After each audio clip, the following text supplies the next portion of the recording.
Untuk calon wakil gubernur nomor urut 1, saya akan menyilakan memaparkan visi dan misi terkait dengan tema debat. Waktu Ibu 4 menit dimulai pada saat Ibu berbicara. Silakan. Terima kasih. Bismillahirrahmanirrahim. Assalamualaikum warahmatullahi wabarakatuh. Yang terhormat Pelaksana Tugas Gubernur Provinsi Jambi beserta segenap unsur Muspida, yang kami hormati para Bupati Wali Kota se-Provinsi Jambi, yang kami hormati selanjutnya adalah para calon gubernur, calon wakil gubernur Provinsi Jambi, selanjutnya ada yang kami hormati Ketua KPUD Provinsi Jambi beserta segenap anggota, Ketua Bawaslu Provinsi Jambi beserta anggota, tentunya yang sangat kami hormati segenap masyarakat Provinsi Jambi dimanapun Bapak Ibu berada. Izinkan saya, Ratu Munawaroh, calon wakil gubernur Provinsi Jambi yang merupakan pasangan dari calon gubernur Provinsi Jambi, Bapak C. Endra, menghaturkan salam takjim kepada seluruh masyarakat Provinsi Jambi. Izinkan saya untuk memaparkan visi dan misi. Visi kami adalah Jambi Cerah 2024. Cerah adalah merupakan sebuah kata sifat yang menggambarkan sebuah harapan akan sebuah provinsi yang penuh dengan kinerja-kinerja nyata, kinerja-kinerja yang insya Allah akan membawa kesejahteraan bagi seluruh masyarakat Provinsi Jambi. Cerah adalah akronim nama kami, C. Endra Ratu Munawaroh, tapi bukan itu tentunya yang penting, tapi bagaimana kami C. Endra dan Ratu Munawaroh akan betul-betul bekerja bagaimana menomorsatukan provinsi ini agar menjadi sebuah provinsi yang terhormat, karena Jambi memang layak untuk dihormati.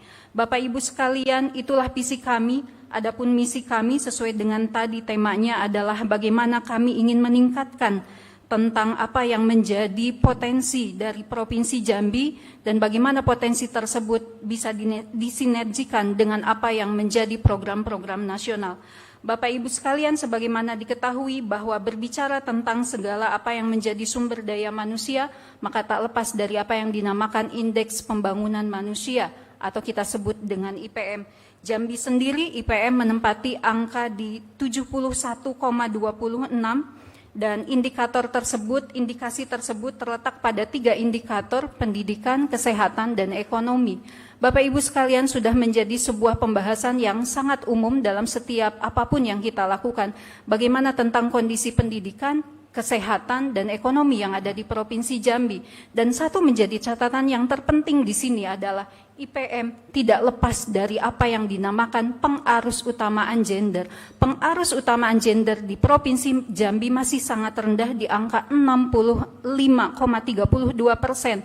Sangat jauh dengan pengarus utamaan gender nasional di angka 80,32%. Kenapa itu terjadi? Padahal kaum perempuan sendiri mempunyai sebuah kekuatan yang sangat penting. Tolong diingat oleh kita semua bagaimana para pemilih dari kaum perempuan di Provinsi Jambi mencapai angka 49%, angka yang tidak boleh diremehkan, dan bagaimana juga bahwa ternyata angka keterwakilan perempuan di legislatif masih di angka yang sangat kecil, jauh dari angka 30%, Jambi hanya menempati 12,45% saja. Bapak Ibu yang saya hormati, mari kita bersama-sama agar bagaimana kedua program ini menjadi program yang sinergitasnya sangat baik, bagaimana agar semua program tersebut menjadi sebuah hal yang harus betul-betul kita pedomani, bagaimana sumber daya manusia di Provinsi Jambi menjadi sebuah hal yang harus betul-betul kita pedomani dalam setiap apa yang menjadi program-program yang mengacu kepada prolegnas. Baik, waktu Anda sudah habis. Terima kasih. Terima kasih. Calon Wakil Gubernur nomor urut 1. Sekarang saya akan berpindah ke calon Wakil Gubernur nomor urut 2. Silakan untuk memaparkan visi dan misi terkait dengan tema debat. Waktu Anda 4 menit dan akan dimulai pada saat Anda berbicara. Silakan. Baik, terima kasih. Assalamualaikum warahmatullahi wabarakatuh. Salam sejahtera bagi kita semua. Yang saya hormati Ketua KPUD dan Ketua Bawaslu Provinsi Jambi beserta anggota. serta tentu para bapak-bapak, ibu-ibu, dan pemirsa yang saya hormati dan saya cintai.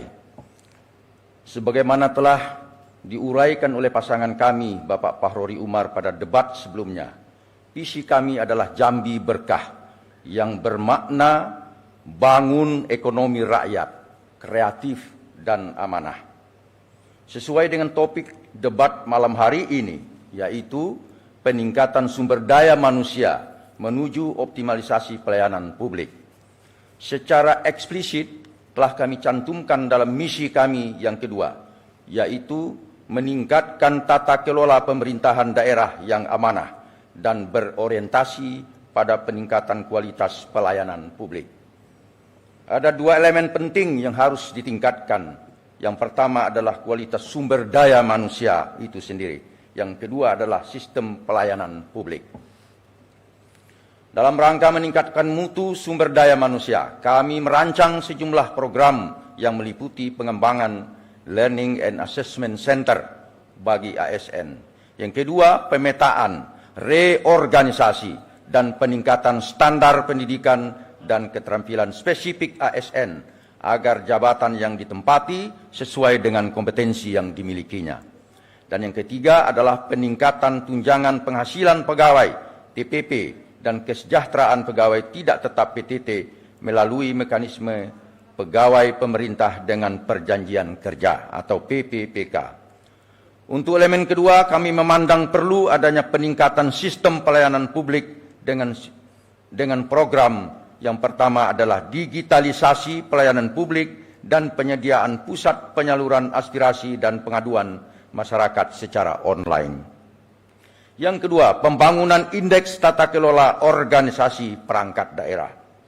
Bapak dan Ibu yang kami hormati, selanjutnya, sinkronisasi pembangunan antara pusat dan daerah sangat penting, terutama mengingat semakin terbatasnya fiskal anggaran yang kita miliki setelah terkoreksi cukup signifikan. Maka perlu adanya sinkronisasi program pembangunan antara pusat dengan provinsi dan antara provinsi dengan kabupaten kota agar pembangunan yang bersumber dari dana APBN dapat ditarik lebih banyak ke daerah Jambi. Berdasarkan pasal 91 ayat 8 dan pasal 93 ayat 5 Undang-Undang Nomor 23 tahun 2004 tentang pemerintahan daerah, pemerintah provinsi juga mewakili peran strategis dalam mewakili pemerintah pusat untuk mengkonsolidasikan dan memastikan bahwa perencanaan pembangunan daerah sinkron dengan prioritas pembangunan nasional. Untuk program Jambi Berkah, kita sudah sinkronisasikan sesuai dengan visi dan misi yang sudah disampaikan waktu yang lalu oleh calon gubernur dari calon nomor 2. Saya kira itu yang dapat saya sampaikan dan mohon maaf saya sengaja membaca karena ini nanti akan menjadi dokumen pemerintahan. Dia tidak boleh berubah. Lain pagi, lain sore, lain pagi. Saya sengaja membacanya supaya ini menjadi dokumen nanti setelah jika kami memenangkan pilkada ini. Terima kasih. Masih ada waktu 9 detik lagi. Cukup. Cukup. Boleh beri tepuk tangan yang paling meriah Bapak Ibu sekalian. Nah, itu adalah pemaparan visi dan misi terkait dengan tema oleh calon wakil gubernur nomor urut 2. Sekarang saya akan bergeser lagi.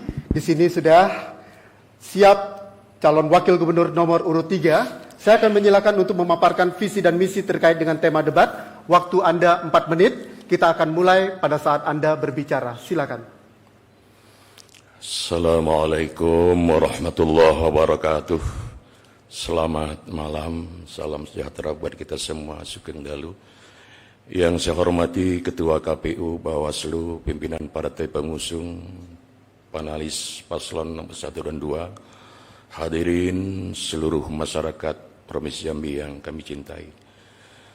Visi kami paslon nomor urut 3, Al-Haris dan Abdullah Sani adalah Jambi Mantap 2024 dengan 5 misi, 9 program unggulan dan 141 kegiatan. Tema debat malam ini adalah peningkatan kualitas SDM guna optimalisasi pelayanan publik. Kita tahu OPD yang terkait banyak dinas dan instansi, diantaranya adalah Dinas Pelayanan Satu Atap, Kominfo, dan tentunya adalah dinas-dinas terkait atau dinas terkait teknis terkait lainnya. Adapun upaya peningkatan SDM yang bersifat ke dalam, kami paslon nomor urut 3 pertama memprogramkan, merencanakan, insya Allah dapat terlaksana adalah yang pertama adalah reformasi birokrasi. Kemudian peningkatan pembinaan dan disiplin ASN, kemudian peningkatan kinerja dan kesejahteraan ASN, dan tentunya adalah kualitas pelayanan publik. Kemudian nomor 3, peningkatan kesejahteraan tenaga honor yang ada di provinsi melalui program atau pola P3K. Insya Allah dari 1,3 gaji per bulan kita akan naikkan menjadi 2,9 juta. Kemudian fasilitas tentang penambahan guru, medis, tenaga medis, dan kemudian kita fasilitasi bagaimana pegawai negeri yang ada tentang perumahan-perumahan yang belum berdiri, terutama adalah pegawai negeri yang golongan rendah. Hadirin yang berbahagia, kemudian sedangkan yang bersifat keluar adalah percepatan digitalisasi proses perizinan dan distribusi daerah. Kemudian pengembangan SMK, SMA, kita bangun RKB yang baru, kemudian revitalisasi BLK. Dan nomor 3-nya adalah kita bantu program dokter bukan dokter, peningkatan keterampilan tenaga siap kerja, fasilitasi kualitas daripada pendidikan pesantren dan mutu pesantren, lab skill, santri di pondok pesantren, dan seterusnya, dan seterusnya.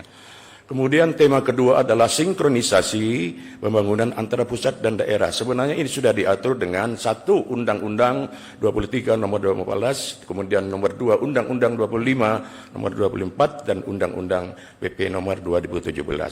Instrumennya adalah tentunya adalah ada Rakortek Denbang, kemudian Musrembang dari desa, kelurahan, kecamatan, kabupaten, provinsi, dan nasional, dan terakhir adalah evaluasi APBD dan evaluasi APBD provinsi dan APBD kabupaten kota. Lalu sekalian yang saya hormati, kemudian tentunya kami juga berpikir adalah sinkronisasi antara provinsi ke daerah, di antaranya kita harus fasilitasi bagaimana memfasilitasi bangunan Sultan Toha Saifuddin Bandara Muara Bungo, kemudian yang di Kerinci dan lain sebagainya. Ini perlu juga ada sinkronisasi antara bagaimana provinsi dan daerah. Dan tugas dari provinsi adalah sebatas memfasilitasi hal-hal yang tentu dibutuhkan oleh pemerintah provinsi nasional. Demikian, dan akhirnya Assalamualaikum warahmatullahi wabarakatuh. Baik, pas waktunya. Oke, baik. Kita berikan tepuk tangan yang paling meriah yang kedua, di mana sesi yang kedua ini pendalaman visi dan misi sesuai dengan tema 1. Temanya adalah peningkatan kualitas sumber daya manusia menuju optimalisasi pelayanan publik. Di awal tadi sudah mengambil amplop di mana kodenya adalah A. Kalau 1 adalah cawagup nomor 1, 2 adalah cawagup nomor 2, 3 adalah cawagup nomor 3. Saya akan mulai dengan amplop yang berkodekan A1, artinya calon wakil gubernur nomor urut 1. Saya akan buka dan ini tersegel. Kita pastikan, saya akan segera buka.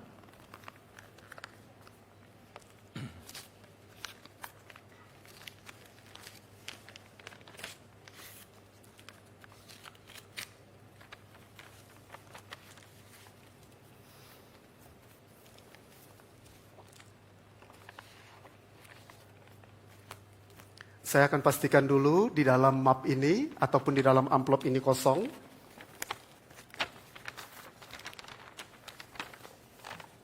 Baik.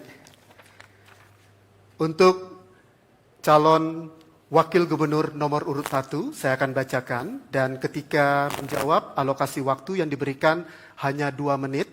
Dan waktu menjawab segera akan kami hitung ketika Anda berbicara.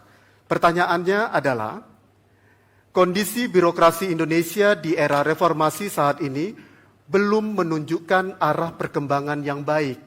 Karena masih banyak ditemukan birokrat yang arogan dan menganggap rakyatlah yang membutuhkannya.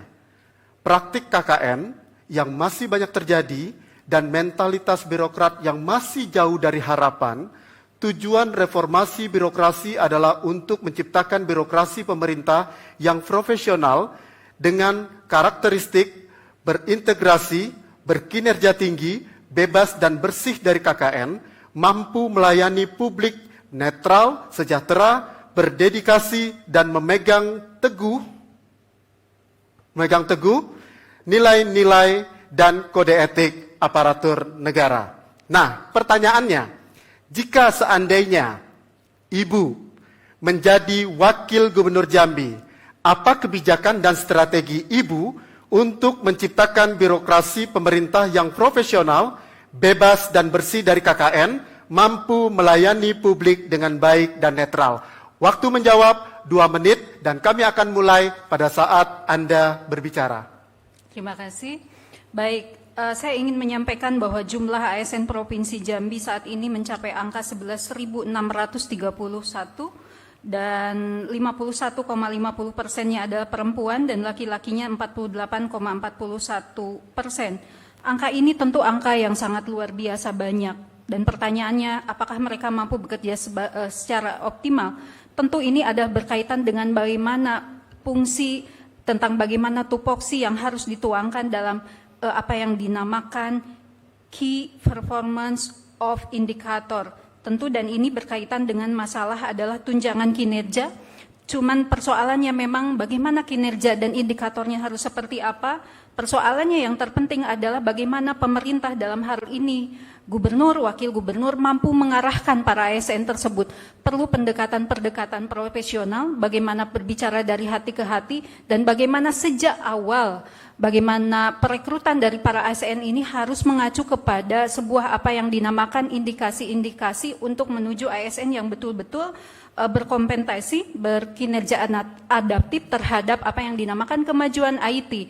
Memang akan berbeda apa yang dinamakan kinerja ASN dengan swasta. Bagaimana kalau swasta menempatkan bagaimana MPL itu harus sama dengan MPW. Marginal productivity of labor sama dengan marginal productivity of wages. Tentu ini ada sebuah hal yang berbeda, tapi apakah itu tidak mungkin? Saya rasa mungkin saja. Bagaimana kemudian saya melihat dengan adanya dulu yang kami lakukan, mohon maaf, yang Bapak Zulkifli Nurdin lakukan pada beberapa belas tahun yang lalu, tunjangan TKD, bagaimana ternyata itu juga mampu memicu kepada untuk para ASN lebih giat lagi, bagaimana reward and punishment betul-betul diterapkan. Yang terpenting di sini adalah bagaimana leadership by example, atau kita katakan uswatun hasanah, bagaimana pemimpin mampu memberikan turunan kinerja yang baik untuk para seluruh ASN. Terima Baik, kasih. waktu Anda sudah habis. Demikian tadi kita sudah sama-sama mendengarkan langsung jawaban dari calon wakil gubernur nomor urut 1, yaitu berkenaan dengan penajaman melalui pertanyaan dari moderator dalam mendalami visi dan misi terkait tema debat tentunya. Sekarang saya akan ke calon wakil gubernur nomor urut 2. Ini adalah map ataupun amplop yang tadi Bapak ambil. Betul, saya akan buka.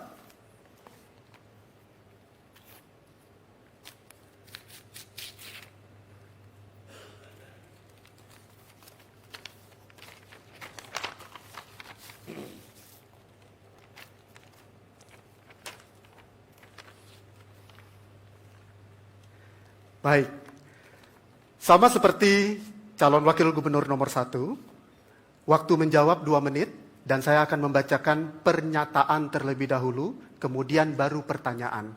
Mohon disimak. Fenomena pandemi COVID-19 hingga saat ini belum juga usai, dan memunculkan banyak masalah. Ketersediaan tenaga kesehatan sebagai garda terdepan menjadi masalah krusial. Faktanya, kapasitas sumber daya manusia belum sebanding dengan kapasitas ruang pasien di rumah sakit yang telah disiapkan oleh pemerintah. Dampaknya, pelayanan pasien COVID-19 dan pasien lainnya tidak maksimal. Pertanyaannya, jika Bapak terpilih menjadi wakil gubernur Jambi, apa kebijakan dan strategi yang dilakukan dalam rangka memastikan ketersediaan tenaga kesehatan dan fasilitas kesehatan sampai ke daerah.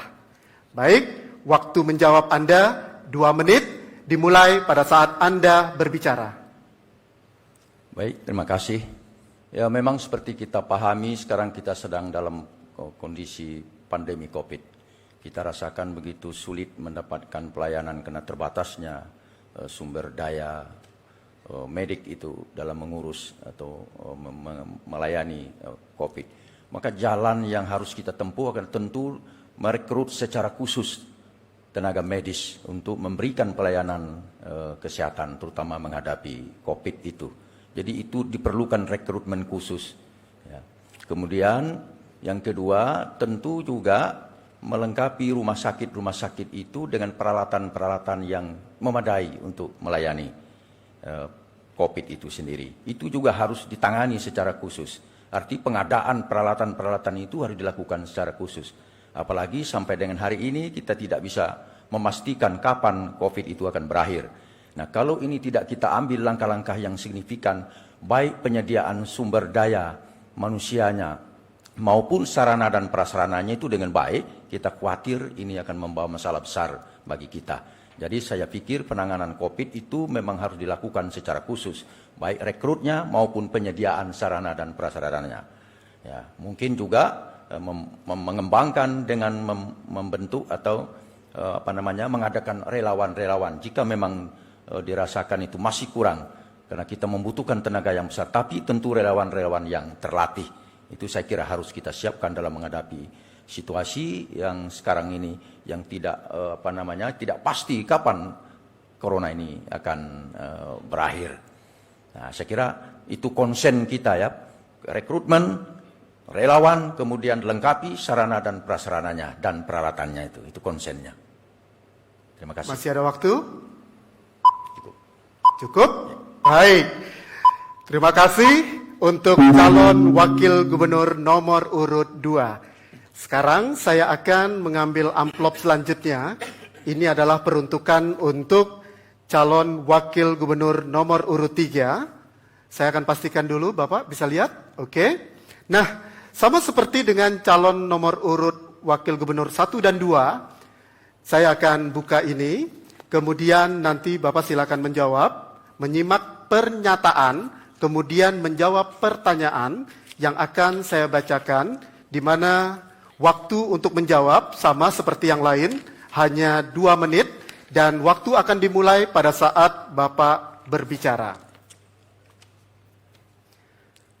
Baik, pernyataannya adalah, kearifan lokal merupakan standar nilai-nilai tentang kemanusiaan, keadilan, dan standar etika suatu masyarakat.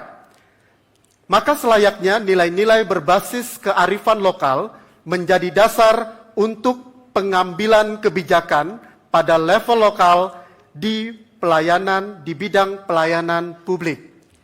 Pertanyaannya, jika Bapak terpilih sebagai wakil gubernur Jambi, apa kebijakan dan strategi yang akan diterapkan agar nilai-nilai budaya lokal, internalisasi dalam budaya birokrasi sebagai panutan nilai dapat menyelenggarakan pelayanan publik? Saya akan menyilakan Bapak untuk menjawab. Waktu menjawab 2 menit dimulai pada saat Bapak berbicara.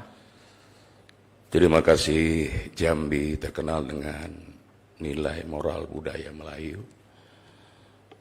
Siapapun yang berada di Jambi harus bersama. Seciap bak ayam secibak. Bersama, dan harus kita ingat, adat budaya Jambi harus diberlakukan, dikembangkan, diberdayakan dalam rangka pelayan masyarakat, termasuk si pelayan itu sendiri. Karena adat berseni syarak, syarak berseni kitabullah. Syarak mengatur, adat memakai. Maka dalam hal ini melihat apa yang kita lihat selama ini kita rasakan, dengan bagaimana hidup segan mati tidak mau, bagaimana pemahaman tentang adat mulai jadi musda, maka program kami adalah upaya peningkatan peran lembaga adat daerah dalam melestarikan adat budaya Jambi. Tidak kalah pentingnya adalah kita kembangkan kurikulum muatan lokal sejarah Jambi dan Hukum Jambi agar penerus kita ini benar-benar memahami apa itu sejarah Jambi, apa itu adat Jambi, dan lain sebagainya. Dan tidak kalah pentingnya adalah kita adakan secara rutin di Kabupaten ini peningkatan festival dan lomba budaya daerah.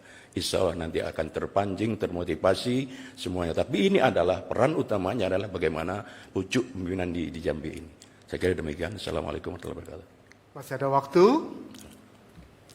Baik, berikan tepuk tangan yang paling meriah. Ini kita akan masuk ke sesi ketiga, di mana sesi ketiga ini berkenaan dengan penajaman visi misi tema kedua, yaitu sinkronisasi pembangunan antara pusat dan daerah, dan penajaman melalui pertanyaan dari moderator untuk mendalami visi dan misi terkait dengan tema debat. Dan tentunya nanti ketika menjawab, waktu masing-masing tetap dialokasikan 2 menit dan akan dimulai pada saat Bapak Ibu menjawab. Saya akan mulai, kalau tadi dari nomor urut 1, sekarang saya akan mulai dari nomor urut 2. Dan ini adalah amplop yang sudah Bapak ambil, betul? Ya, saya akan buka.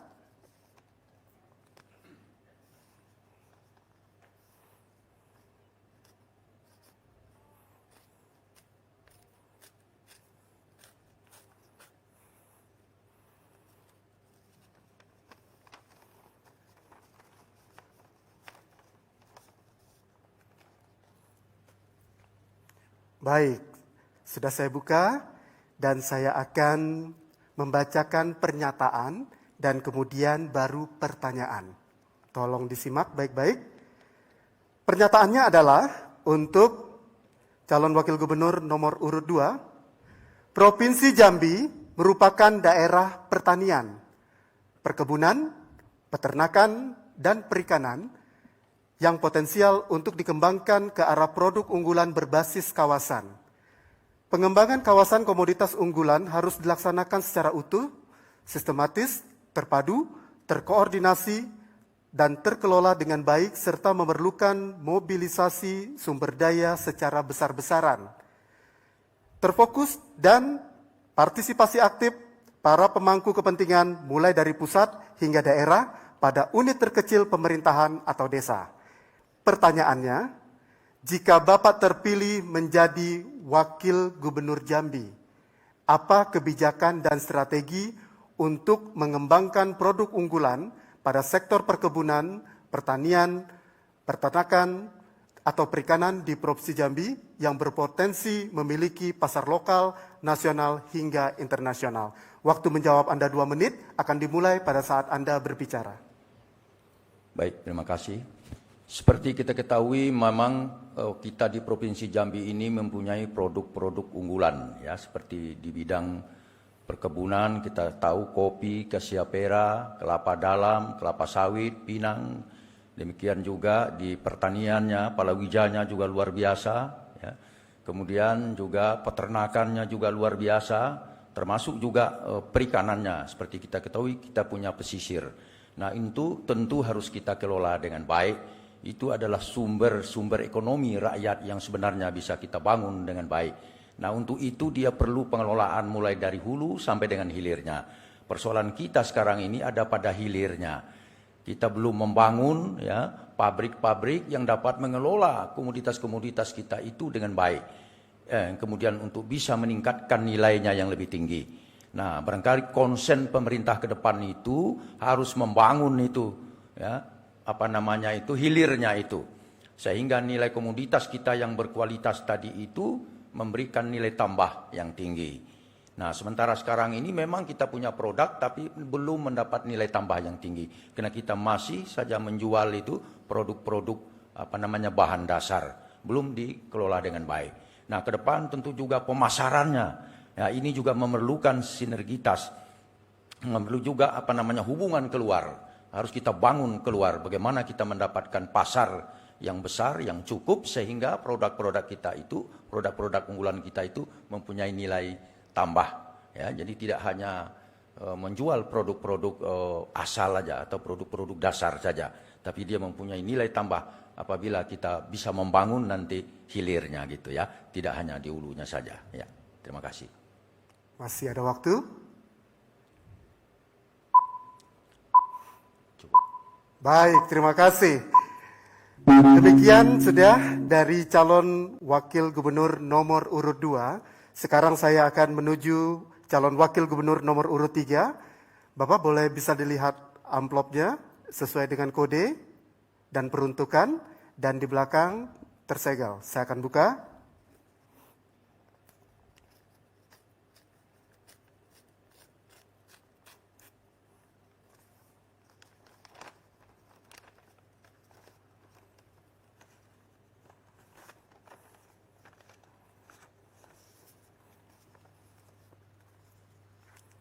Baik, untuk calon wakil gubernur nomor urut 3, saya akan membacakan pernyataan, kemudian dilanjutkan dengan pertanyaan, waktu menjawab 2 menit.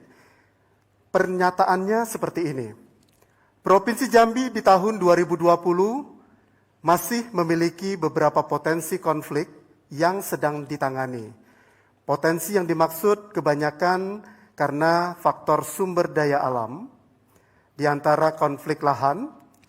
Kemudian, prioritas yang ditangani tim terpadu Provinsi Jambi, di Kabupaten Sarolangun ada konflik kawasan hutan antara perusahaan dan masyarakat. Di Kabupaten Tebo, ada konflik lahan antara pemukim ilegal di daerah konsesi perusahaan, di Kabupaten Muaro Jambi, dan kemudian di Kabupaten Batanghari. Ada beberapa kasus menonjol, seperti PT Asiatik. Sampai saat ini proses mediasi belum dapat solusi karena pihak perusahaan dan penentang masih bertahan pada keinginan masing-masing. Sumber ini didapat dari sumber Badan Kesbangpol Provinsi Jambi. Pertanyaan, jika Bapak terpilih sebagai Wakil Gubernur Jambi, apa kebijakan dan strategi untuk menyelesaikan kepentingan dan menyelesaikan konflik tersebut agar masyarakat terlindungi dan sejahtera, perusahaan berkembang, dan penyelenggaraan pemerintahan terlaksana dengan baik? Waktu menjawab 2 menit, dimulai pada saat Anda berbicara. Terima kasih. Terpenting langkah awal adalah membentuk tim terpadu dari provinsi, perkombinasi dan sebagainya. Dan yang lebih penting sebenarnya adalah persoalan pendataan. Berapa lokasi yang ada, berapa masyarakat yang ada. Kita tidak boleh merugikan masyarakat. Tapi sisi lain kita tidak boleh merugikan PT. Karena bagaimanapun perkembangan PT itu adalah impactnya adalah kepada masyarakat. Saya menggarisbawahi data-data dari beberapa lahan yang ada.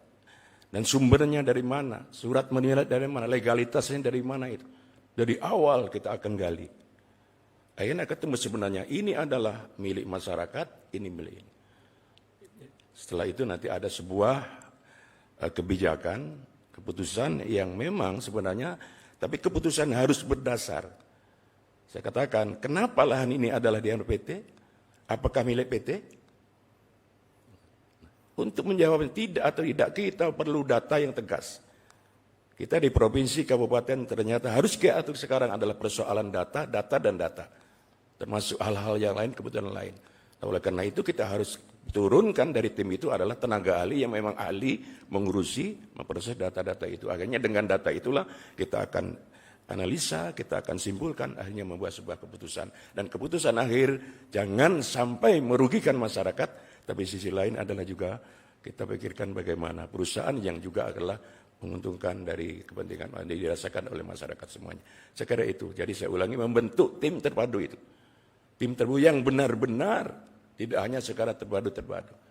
Ada tugas-tugas tertentu yang menelusuri dari awal kenapa terjadi ini dan terjadi ini. Saya kira demikian. Baik, waktu Anda sudah habis dan sekarang tadi kita sudah sama-sama menyaksikan calon wakil gubernur nomor urut 2, calon wakil gubernur nomor urut 3, dan sekarang saya akan menuju ke calon wakil gubernur nomor urut 1. Sesuai, Ibu? Oke, saya akan buka dan di sini masih tersegel.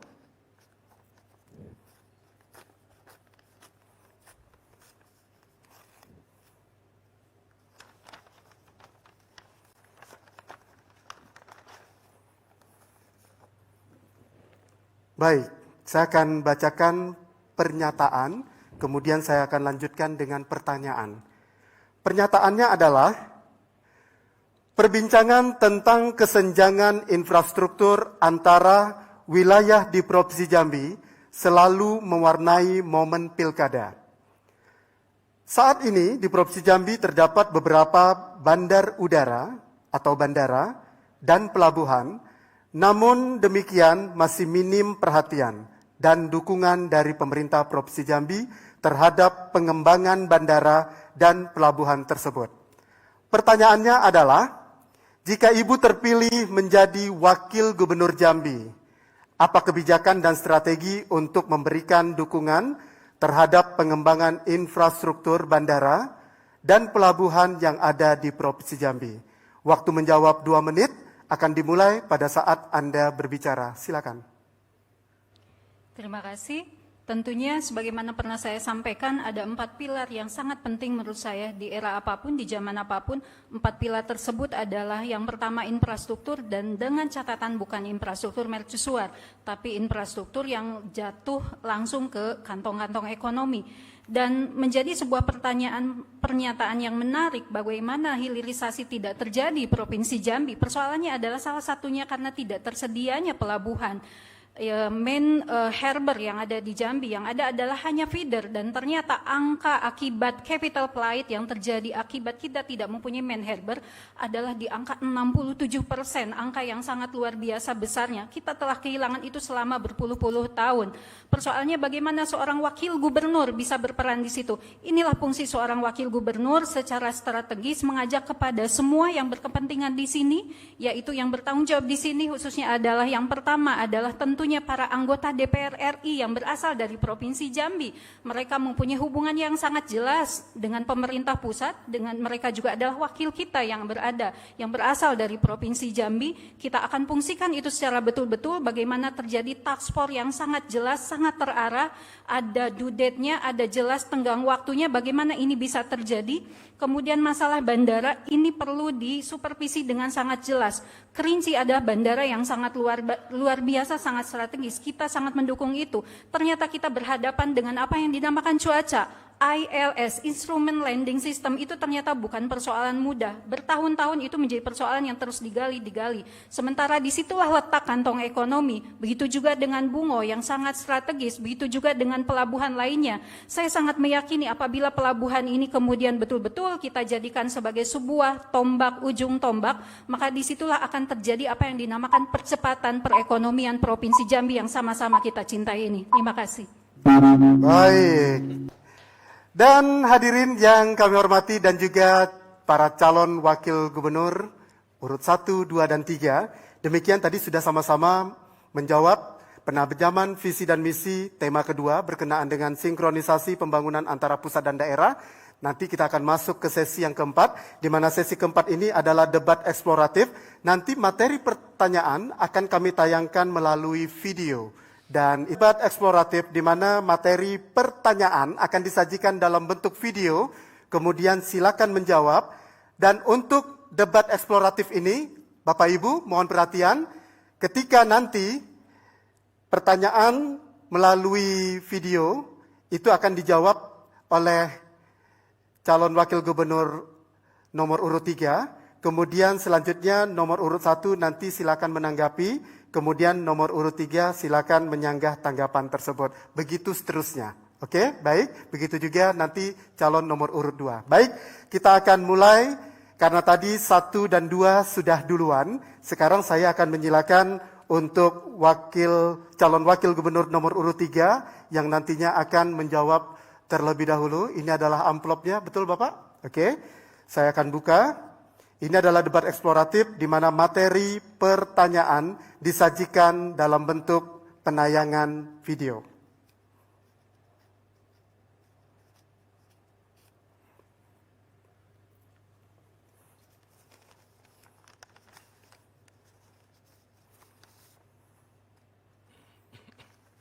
Dan di dalam sini ada flash disk, Bapak. Boleh diperhatikan. Iya.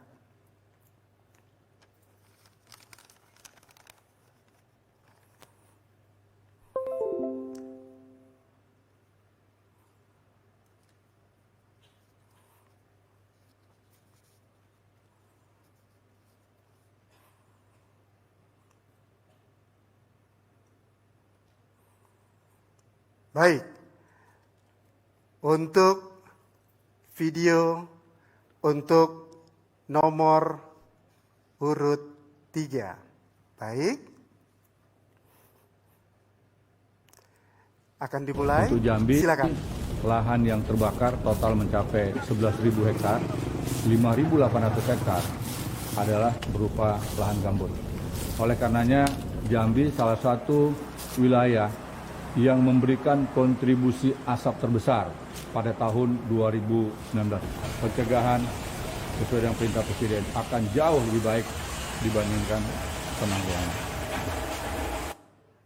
Baik. Calon Wakil Gubernur nomor urut 3. Video ini menggambarkan tentang kondisi kebakaran hutan gambut di Kabupaten Muaro Jambi pada tahun 2019. Pertanyaannya adalah, jika Bapak terpilih menjadi Wakil Gubernur Jambi, apa kebijakan dan strategi yang akan Bapak terapkan untuk mencegah kebakaran hutan dan lahan di Provinsi Jambi? Waktu menjawab 2 menit ketika Anda berbicara. Yang pertama, memberikan penegasan larangan pembakaran hutan, baik itu yang punya pribadi termasuk perusahaan. Kedua, meningkatkan daripada apa sanksi-sanksinya, bukan dilaksanakan dengan sebenarnya. Kita dorong aparat keamanan untuk melaksanakan sebenarnya. Tapi tidak kalah pentingnya adalah kita pikirkan juga masyarakat yang ikut dalam untuk menanggulangi kebakaran hutan itu adalah tentunya adalah sarana dan fasilitas. Di tempat-tempat tertentu teman-teman Jambi itu perlu kita kita adakan pengadaan daripada mobil pemadam kebakaran yang khusus itu adalah untuk menangani kebakaran di sana. Tapi tidak kalah pentingnya adalah kita berikan pemahaman, strategi pemahaman kepada mereka-mereka yang ada di lokasi itu, baik itu masyarakat secara pribadi, apalagi itu adalah yang punya perusahaan atau kebun-kebun yang sifatnya lain. Tapi saya ingatkan bahwa perlu kita ketegasan. Kalau memang ada sudah aturan-aturan regulasi, harus kita jelaskan. Kita dorong aparat-aparat keamanan, aparat yang terkait, termasuk Forkompinda untuk bagaimana jadi sampai kepada provinsi, sampai kepada kabupaten itu. Saya kira tanpa itu, saya kira ya bukan tidak berarti, tapi saya kira kurang ini cepat jadi lambat. Saya kira itu gambarannya. Dan saya ulangi, kebersamaan pemahaman, kebersamaan sikap, pemahaman tentang bagaimana bahaya dan sebagainya, bagaimana lanjut itu adalah perlu. Jadi di utara provinsi ada tugas terpadu, di kabupaten juga begitu, bahkan di desa pun harus kita bentuk. Karena di desa itu juga ada beberapa komponen, kepala desanya, babinsanya, babin kamtipmasnya, segalanya itu bersatu. Tapi tetap ujung adalah dari provinsi memberikan arahan-arahan. Baik, waktu Anda sudah habis.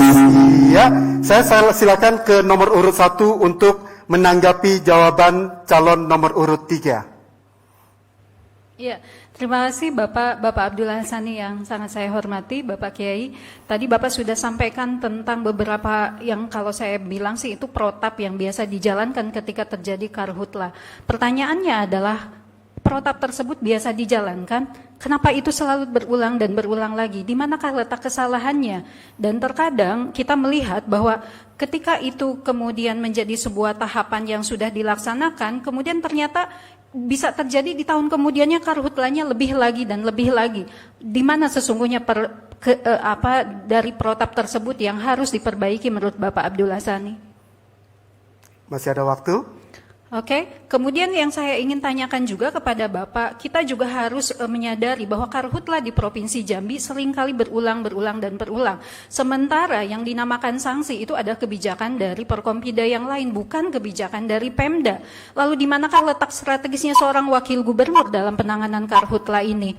Kemudian yang selanjutnya. Oke, waktu cukup. Saya akan kembali ke nomor urut 3. Silakan menyanggah tanggapan calon nomor urut 1. Waktu 1 menit dimulai pada saat Anda berbicara. Terima kasih, protap sudah lama, tapi kayaknya menurut Ibu adalah belum punya sebagainya. Maka saya ulangi, apapun yang sudah ada pada protap-protap itu, kemudian dengan sanksinya, bahkan mungkin ada rewat-rewat tertentu di dalam sanksi, itu memang betul-betul dijalankan.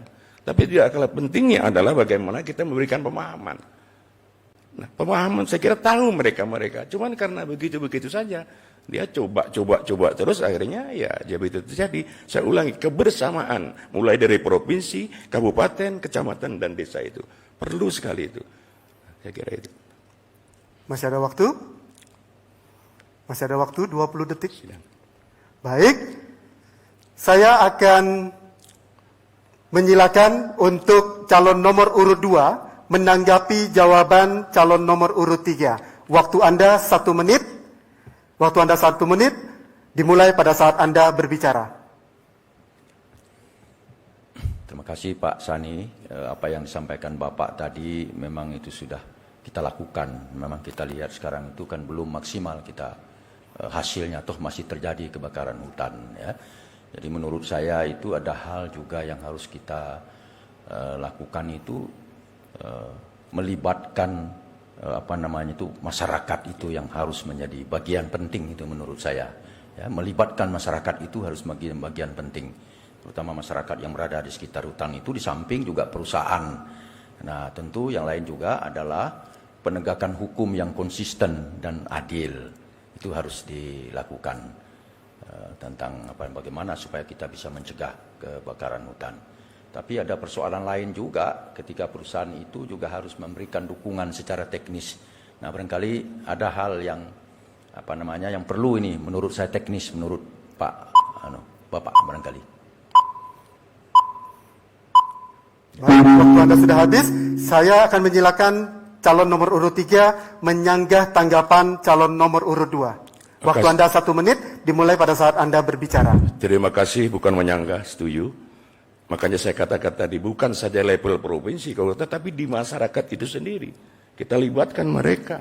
Saya katakan, kalau perlu kita berikan reward apapun, segala macam. Terjadi ini, Pak. Tapi salah satu hal, sebenarnya sampaikan Bapak juga, ada yang mengeluh bagaimana membakar hutan kalau pakai ember. Artinya sarana alat yang betul-betul dibutuhkan tidak diberikan oleh kita ini. Maka gubernur, saya kira perlu sekali, kalau Anda buat pergubnya atau buat perdanya kalau perlu supaya kuat. Tapi intinya adalah mereka diajak bersama, mereka diberi reward dan mereka diberikan sarana yang ini. Saya kira itu akan muncullah sebuah kebersamaan. Saya setuju dengan Bapak. Itu. Saya kira demikian, Pak. Ini bahasanya saja, tapi setuju, Pak.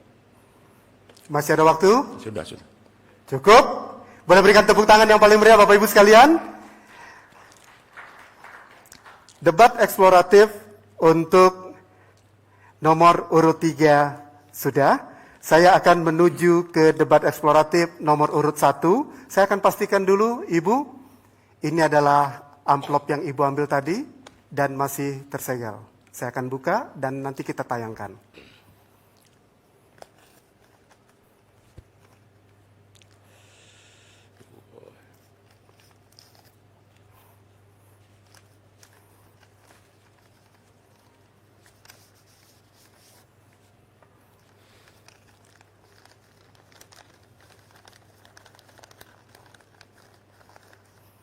Ada flash disk.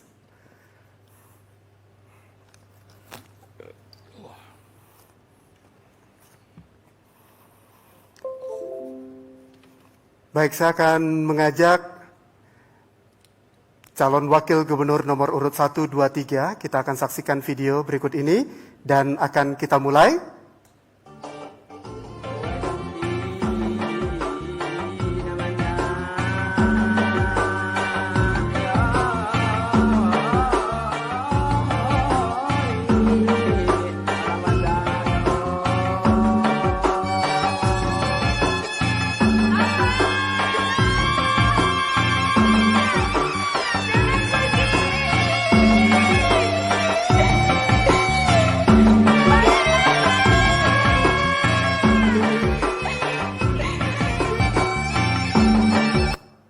Baik, calon wakil gubernur nomor urut 1, narasi video menggambarkan tentang kawasan hutan di Kecamatan Batin 3 Ulu, Kabupaten Bungo, sebagai penyangga TNKS. Saat ini terindikasi adanya illegal logging mengacu kepada RT RW, Rencana Tata Ruang Wilayah. Provinsi Jambi, bahwa TNKS dan kawasan penyangga harus dilindungi.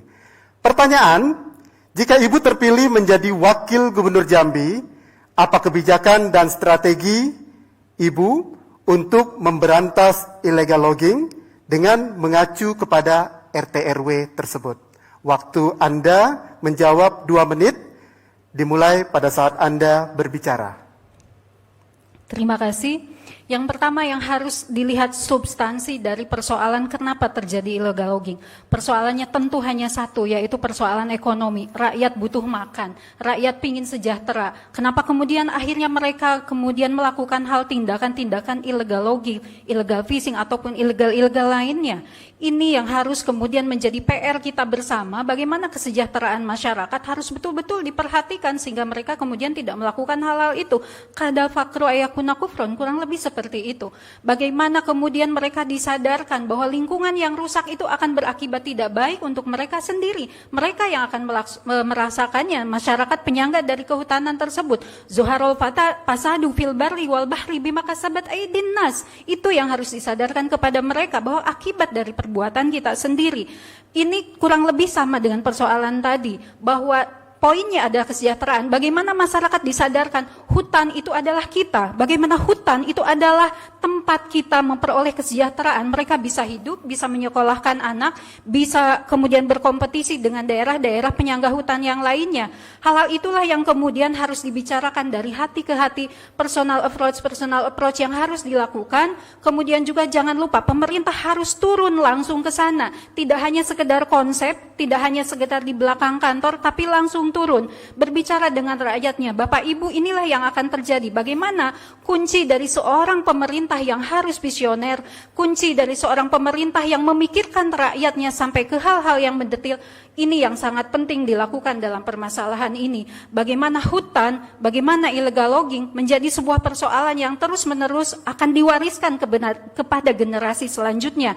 RT/RW adalah sebuah ruang untuk kita melihat kembali per 5 tahun sekali, yang saya tahu seperti itu di Provinsi Jambi, untuk bagaimana menata kembali agar illegal logging tidak terjadi lagi. Terima kasih. Baik, waktu Anda sudah habis, dan saya akan menyilakan calon nomor urut 2 menanggapi jawaban calon nomor urut 1. Waktu Anda menanggapi hanya 1 menit, dimulai pada saat Anda berbicara. Silakan. Ya, baik, terima kasih. Apa yang disampaikan tadi memang kita harus mengikut sertakan pemahaman masyarakat itu harus, bahwa hutan itu sangat penting di dalam kehidupan kita. Kemudian juga tentu peran pemerintah. Tetapi faktanya juga bahwa hutan itu tidak hanya masyarakat itu yang menikmati, Bu, tetapi juga hutan itu dieksploitasi besar-besaran oleh para pemodal. Kita lihat itu penebangan hutan yang luar biasa sudah menggunakan alat-alat berat. Nah, barangkali menurut saya perlu juga penegakan hukum yang konsisten terhadap menjaga hutan itu supaya tidak dilakukan penebangan atau illegal logging itu. Nah, saya kira ini peran aparat penegak hukum juga harus terlibat di situ dengan sungguh-sungguh, ya, apabila memang terjadi perambahan hutan atau illegal logging itu, penegakan hukum. Baik, waktu Anda sudah habis, dan saya akan kembali ke calon nomor urut 1 menyanggah tanggapan dari calon nomor urut 2. Waktu 1 menit, saat Ibu berbicara, waktu sudah dimulai. Terima kasih Bapak Sapri Nursa. Saya ingin bercerita Pak, belasan tahun yang lalu biasanya saya dampingi almarhum Bapak Zulkifli Nurdin kemana-mana, saya bawa kamera. Dan saat itu dari perjalanan kalau tidak salah Bungo menuju kota Jambi, saya melihat ada beberapa titik yang berasap, kemudian kita cek koordinat, kemudian begitu landing di Jambi, kemudian kita selusuri, kedapatan ada 2 perusahaan yang ternyata betul-betul membakar hutan, dipanggil jelas. Saat itu saya videokan langsung, dan apa yang terjadi kemudian menguap begitu saja. Inilah letak supremasi hukum ini yang betul-betul harus ditegakkan oleh Pak Sapri Nursa. Saya sangat setuju dengan apa yang beliau sampaikan. Tinggal bagaimana adalah peran dari masyarakatnya sendiri. Masyarakat yang kemudian akan menjaga hutannya. Siapa yang tinggal di situ? Apakah perusahaan besar itu? No. Yang tinggal di situ masyarakat. Mereka yang kemudian akan menjaga dengan senang hati. Ini hutan kami, jangan Anda rusak. Ini sumber kehidupan kami. Anak istri kami hidup dari hutan tersebut.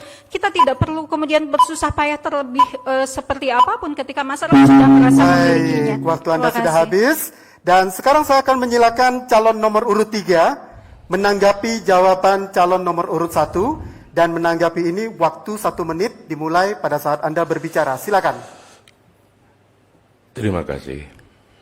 Apa yang disampaikan Ibu saya kira juga benar. Tapi menurut saya adalah setuju bagian tadi adalah kita harus analisa lagi kalau perlu masalah revisi RT RW. Terkadang yang persoalan adalah batas-batas saya masih kabur kadang-kadang ini. Saya kembali ke data lagi ini. Artinya ini betul-betul telusuri. Nah, apa?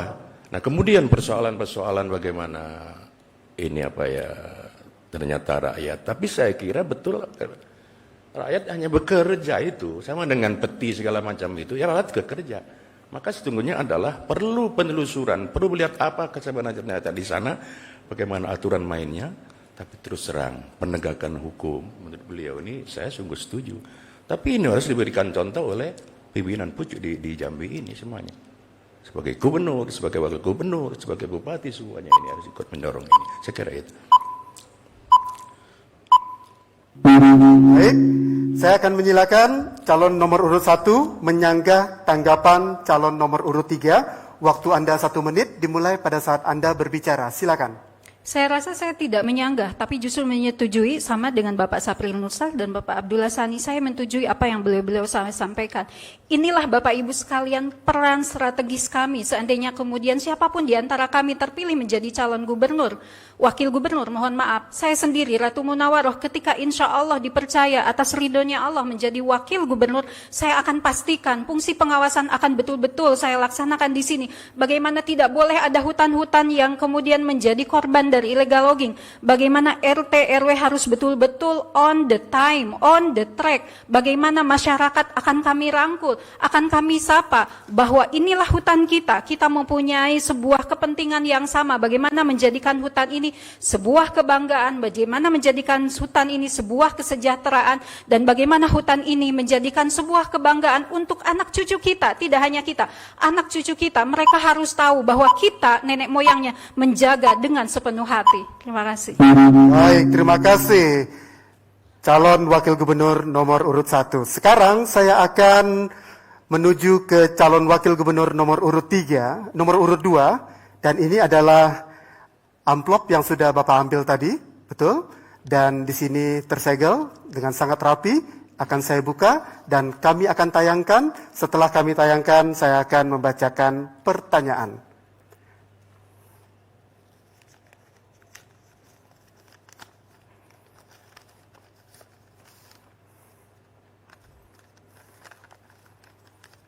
Ada flash disk di dalamnya. Saya akan dibantu oleh gadis Jambi. Baik, 3 calon wakil bupati silakan menyaksikan tayangan ini. Nanti sama seperti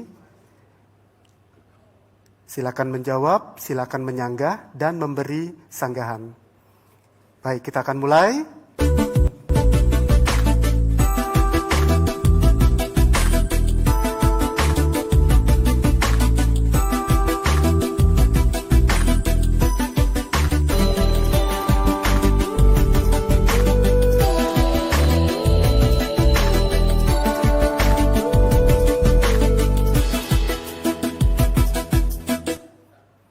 Baik, itu adalah video yang sudah disaksikan bersama. Narasi video ini adalah, video ini menggambarkan tentang integrasi perkebunan dan peternakan. Provinsi Jambi merupakan daerah perkebunan yang cukup luas dan potensi untuk pengembangan hewan ternak. Pertanyaan untuk calon wakil gubernur nomor urut 2. Jika Bapak terpilih sebagai wakil gubernur Jambi, apa kebijakan dan strategi Bapak untuk mengintegrasikan perkebunan yang cukup luas dengan pengembangan hewan ternak? Waktu menjawab Anda 2 menit, dimulai pada saat Anda berbicara. Silakan. Ya, baik. Terima kasih. Kita lihat tadi itu sungguh bagus sekali. Jadi ketika perkebunan sawit itu kemudian dikombinasikan juga dengan ternak, itu akan menambah hasil bagi petani tentunya ya. Nah saya kira nanti ke depan pemerintah harus memberikan perhatian untuk memberikan support itu. Barangkali itu diperlukan juga bimbingan, barangkali ya, penyuluhan bagaimana berternak di kebun sawit itu bagaimana supaya dia efektif. Juga barangkali pemerintah harus mensupport untuk awal-awal barangkali tentang bibit ternak misalnya begitu ya, juga pembimbingannya. Kemudian juga tentu juga nanti tidak terlepas kalau itu sudah terjadi bagaimana dengan pemasarannya. Jangan sampai nanti itu berhasil tapi pemasarannya tidak ada. Jadi saya pikir itu harus dibuat satu program ya, terencana yang jelas bagaimana memanfaatkan lahan sawit itu juga untuk berternak sapi seperti yang kita lihat tadi. Tapi tentu juga harus diikuti dengan pengelolaannya dengan baik. Nah, sehingga memberikan hasil yang maksimal. Dengan demikian itu kita melihat ada sumber dalam satu lahan itu ada dua sumber pendapatan rakyat, yaitu dari sawit itu sendiri, kemudian dari ternak itu tadi sendiri. Saya kira ini hal yang sangat bagus ke depan untuk kita kembangkan. Tapi tentu harus didahului dengan membuat pilot project barangkali ya, sehingga nanti bisa dievaluasi, dikaji, sehingga bisa diterapkan nanti di tempat lain yang yang memang ada daerah sawitnya itu tadi. Saya kira itu penjelasan dari saya. Saya sangat setuju, ini bagus sekali, ini ide baik. Memanfaatkan lahan itu maksimal, tidak hanya dengan sawit tetapi juga menambah lagi sehingga masyarakat atau rakyat itu mendapat pendapatan lebih kecuali dari hasil sawit itu sendiri. Ya, terima kasih. Masih ada waktu? Masih ada waktu? Cukup? Baik, saya akan ke calon wakil gubernur nomor urut 3. Silakan menanggapi jawaban calon nomor urut 2. Waktu Anda 1 menit dimulai pada saat Anda berbicara. Terima kasih. Kita sepakat dengan istilah integrasi tanaman dengan ternak. Tapi sebuah persoalan menurut Bapak bagaimana? Karena itu penuh ahlinya. Bagaimana pembibitannya, bagaimana perawatannya, bagaimana segala macam. Banyak kaitannya yang sampai ke pemasarannya. Nah sekarang tenaganya bagaimana? Kalau kami ala Khalis Al-Basani sudah terpikir untuk itu. Maka PPL semua yang ada ini sudah bagian sektor, kita akan rehabilitasi. Berapa kurangnya sesuai dengan kebutuhan. Nah menurut Bapak seperti apa? Mudah-mudahan sepakat. Saya penyuluh artinya tenaganya itu. Mereka tidak cukup kita biarkan. Tapi siapa yang membimbing penyuluh, pembiayaannya juga seperti apa? Tentu aja ada di anggaran kita siapkan, PPL-nya kita siapkan. Nah, seperti apa? Baik, waktu Anda sudah habis dan saya akan menyilakan calon nomor urut 2 menyanggah tanggapan dari calon nomor urut 3. Waktu Anda 1 menit dimulai pada saat Anda berbicara. Ya baik, pada prinsipnya tidak menyanggah, tetapi untuk melengkapi bahwa seperti apa yang saya katakan tadi, memang itu tidak bisa serta-merta kita terapkan seperti itu. Maka terus harus ada pilot proyeknya dulu. Dengan begitu kita bisa mengevaluasi, ya, bisa mengkaji gitu ya, persoalan bibitnya, persoalan pemeliharaannya, persoalan pakannya, persoalan pasar, dan lain sebagainya. Nah, kita buat dulu pilot proyeknya. Nah, dari situ baru kita bisa mengembangkan dengan baik. Jadi tidak serta-merta. Kalau serta-merta memang nanti itu bisa gagal. Tapi apa yang kita lakukan itu sudah terencana dengan baik. Jelas programnya bagaimana. Ya, mulai dari mendapatkan bibit sampai memelihara dan seterusnya itu sampai dengan menjual. Seperti saya katakan tadi, jangan sampai nanti berhasil dikelola tapi pasarnya tidak ada. Nah, itu juga masalah. Nah, tentu tadi cobalah kita buat dulu pilot proyeknya, kemudian kita kembangkan. Jika itu bagus, kenapa tidak? Baik, waktu Anda sudah habis. Saya akan menuju ke calon nomor urut 1. Silakan menanggapi jawaban calon nomor urut 2. Waktu 1 menit dimulai pada saat Anda berbicara. Silakan. Terima kasih Bapak Sapril Nursal yang kami hormati, kemudian Bapak Abdullah Sani. Saya yakin dengan apa yang beliau sampaikan dan saya juga sepakat. yang sependek yang saya tahu, inilah perlu Renstra, rencana strategis untuk bagaimana tentang ketahanan pangan. Jambi ini memiliki sebuah potensi yang sangat besar untuk ketahanan pangan. Ayo kita lihat di masa pandemi corona ini, ternyata Indonesia masih belum bisa memenuhi kebutuhan pangan dunia. Banyak yang kita tolak, inilah sesungguhnya yang harus bisa kita ambil di situ. Tapi persoalannya, kenapa kemudian Jambi tidak bisa ambil di situ, padahal lahan pertanian sedemikian besar? Keberpihakan anggaran terhadap pertanian itu yang menjadi salah satu kuncinya. Kenapa? Makanya tidak boleh ada dana-dana yang kemudian digulirkan untuk infrastruktur mercusuar. Bagaimana dana-dana tersebut harus dialihkan untuk pertanian? Pertanyaan selanjutnya, ASN, PNS kita, apakah sudah siap dengan irama keinginan kita untuk menjadikan sebuah lokasi, sebuah wahana? Baik. Terima kasih. Waktu Anda sudah habis. Saya akan menyilakan calon nomor urut 2 menyanggah tanggapan calon nomor urut 1. Waktu Anda 1 menit dimulai pada saat Anda berbicara. Ya, sama dengan Pak Sani tadi juga tidak menyanggah barangkali, saya mengomentari dan melengkapinya. Memang apabila model itu sudah berhasil kita buat, tentu harus diikuti dengan kebijakan pemerintah untuk membiayai itu, ya, membantu mendukung pembiayaannya. Nah, sehingga apa yang dilakukan itu seperti dikatakan Ibu Munawwarah tadi itu memang terencana. Jadi tidak itu tiba-tiba begitu saja. Dia terencana dengan baik untuk memberikan dukungannya, anggarannya, tadi pembinaan dan seterusnya itu. Sekali lagi memang kita harus buat pilot proyeknya dulu, dikaji dulu. Jadi jangan sesuatu itu tanpa dikaji. Sering sekali terjadi kegagalan itu karena tidak dikaji dengan baik. Sehingga dalam proses perjalanannya ya hilang gitu saja. Nah, ke depan barangkali ini baik, ini saya kira ini sesuai dengan kami, ya, ini kreatif sekali ini. Ya, sesuai dengan misi kami. Baik, kreatif. waktu Anda selesai. Berikan tepuk tangan yang paling meriah Bapak Ibu sekalian.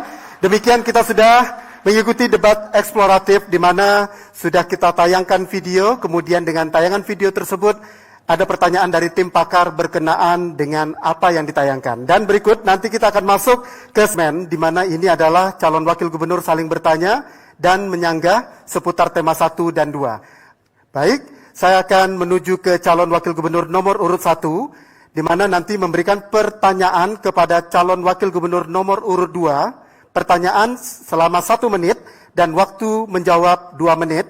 Kemudian memberi sanggahan 1 menit, selanjutnya menyanggah sanggahan 1 menit, begitu seterusnya menuju ke calon selanjutnya. Baik, saya akan menyilakan untuk calon wakil gubernur nomor urut 1 memberikan pertanyaan kepada calon wakil gubernur nomor urut 2 seputar tema 1 dan 2, waktu 1 menit mulai dari sekarang. Terima kasih Bapak. Izinkan mohon maaf kepada Bapak Sapril Nursan, saya menyampaikan tentang persoalan apa yang menjadi peningkatan kualitas sumber daya manusia, kemudian kaitannya dengan sinkronisasi pembangunan pusat dengan daerah. Sudah menjadi sebuah hal yang barangkali kita ketahui bahwa peningkatan kualitas sumber daya manusia harus diiringi juga dengan berbagai peningkatan di infrastruktur. Yang ingin saya sampaikan dengan Bapak, kondisi infrastruktur yang ada di Provinsi Jambi dengan kondisi jalan yang baik itu hanya di angka 45 sekian persen. Mohon maaf saya lihat catatannya. Mohon maaf. Di angka 45, betul, 45,82%. Sementara di satu sisi kita sekarang menghadapi corona yang berakibat anggaran kita kemudian terjadi refocusing. Bagaimana Bapak, cara Bapak untuk bagaimana kondisi jalan yang tidak baik itu kemudian bisa baik kembali? Baik, waktu Anda sudah habis, saya silakan nomor urut 2, silakan menjawab, waktu menjawab 2 menit. Dimulai pada saat Anda berbicara. Iya, persoalan jalan kita itu ya saya lihat. Saya ini sudah berputar selama 2 bulan ini di 225 titik. Itu terutama itu jalan itu saya setuju sekali itu Bu Ratu. Nah, mungkin saya berpikir begini, ini akibat dari jalan itu dibangun tapi tidak diikuti dengan pemeliharaan dan perawatan. Harwatnya yang tidak ada. Nah, sehingga jalan itu menjadi hancur. Apalagi sekarang dengan COVID ini di mana terjadi refocusing, itu diambil anggarannya, tidak mungkin untuk melakukan itu. Jadi saya berpikir untuk masa depan kita yang panjang, jalan kita itu harus ada harwatnya. Nah, kemudian juga persoalannya adalah konstruksi jalan yang tidak cocok. Kita lihat antara wilayah barat dengan wilayah timur itu berbeda sekali. Kalau wilayah barat itu jalannya begitu bagus, tetapi timur itu hancur karena konstruksi jalan untuk timur itu tidak cocok.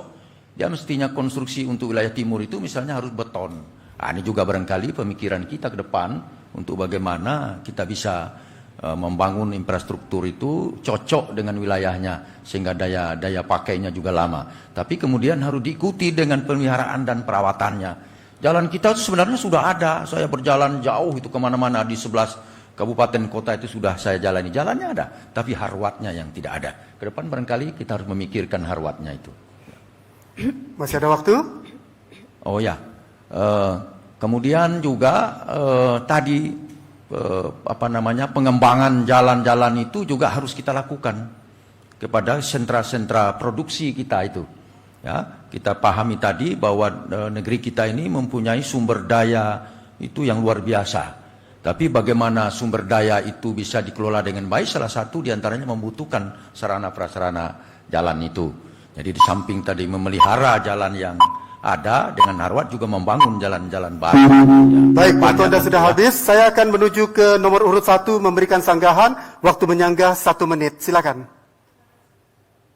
Terima kasih Bapak, itu memang menjadi sebuah sudah menjadi SOP-nya dari dinas terkait, dari OPD terkait, bagaimana jalan harus dipelihara, bagaimana struktur tanah juga harus diperhatikan ketika kemudian melakukan apa yang dinamakan pembangunan jalan tersebut.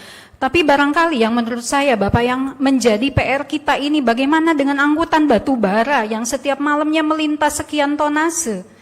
Ini yang kemudian menjadi harus perhatian, lalu di manakah rensera kita untuk bagaimana ada jalur khusus untuk batu bara, misalnya kereta api, bagaimana optimalisasi sungai kita juga bisa jadikan transportasi alternatif, tidak hanya harus melalui jalan darat saja. Saya pernah pergi dengan Pelindo 2 ke beberapa provinsi yang ada di China, bagaimana sungai betul-betul dijadikan sebagai sebuah sarana transportasi alternatif di luar darat, dan di situ berhasil. Cuma persoalannya, apakah Jambi mampu untuk itu menjadikan sungai yang terpanjang di Sumatera ini untuk menjadi alternatif waktu transportasi? Anda sudah habis.